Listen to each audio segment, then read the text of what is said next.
গোপীনাথপুর শহীদ বাবুল উচ্চ বিদ্যালয়ের প্রথম ম্যানেজিং কমিটির সভা অনুষ্ঠিত। সীমান্ত টিভি 24 এর পক্ষ থেকে আপনাদের সবাইকে স্বাগত। খবর পড়ছি আমি সোহাগী আক্তার। মোবারক হোসেন চৌধুরী নাসিরের তথ্যচিত্রে বিস্তারিত। শনিবার সকাল 10 ঘটিকার সময় গোপীনাথপুর শহীদ বাবুল উচ্চ বিদ্যালয়ের হলরুমে ম্যানেজিং কমিটির এক গুরুত্বপূর্ণ সভা অনুষ্ঠিত হয়। সভায় সভাপতিত্ব করেন ম্যানেজিং কমিটির সভাপতি মোহাম্মদ মোফাজ্জল হোসেন ভূঁইয়া এবং সঞ্চালনায় ছিলেন সহকারী প্রধান শিক্ষক লোকমান হাকিম। সভায় প্রধান অতিথি হিসেবে উপস্থিত ছিলেন বাজার কেন্দ্রীয় জামে মসজিদের সভাপতি মামুনুর রশিদ খান হেলাল।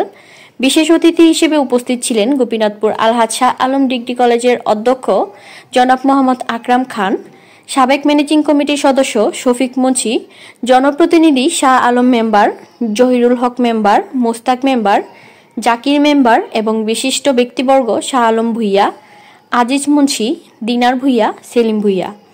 এছাড়াও এলাকার গণ্যমান্য ব্যক্তি ও বিদ্যালয়ের সকল শিক্ষকবৃন্দ সবাই উপস্থিত ছিলেন। সভায় বক্তারা বিদ্যালয়ের অবকাঠামোগত উন্নয়ন, কম্পিউটার ল্যাব স্থাপন, শিক্ষার মান উন্নয়ন, হিসাব সংক্রান্ত অডিট সহ নানা গুরুত্বপূর্ণ বিষয় নিয়ে আলোচনা করেন।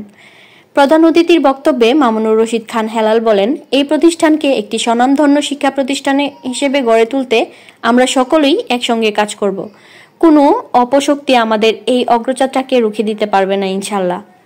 সভাপতির বক্তব্যে মোহাম্মদ মোফাজ্জল হোসেন ভূঁইয়া বলেন, এই বিদ্যালয় অতীতের গৌরব ও ঐতিহ্য ফিরে পাবে। আমরা একযোগে কাজ করে এটিকে অত্র এলাকার শ্রেষ্ঠ শিক্ষা প্রতিষ্ঠানে পরিণত করব। তিনি আরও বলেন, প্রতিষ্ঠানের একটি পয়সাও যেন কেউ আত্মসাৎ না করতে পারে সে বিষয়ে সকলকে সজাগ দৃষ্টি রাখতে হবে। সবার শেষ পর্যায়ে প্রতিষ্ঠানটির সার্বিক উন্নয়নে প্রয়োজনীয় পদক্ষেপ গ্রহণের আশ্বাস দেওয়া হয় এবং উপস্থিত সকলের সহযোগিতায় একটি সমৃদ্ধ শিক্ষাঙ্গন গড়ে তোলার প্রত্যয় ব্যক্ত করা হয়।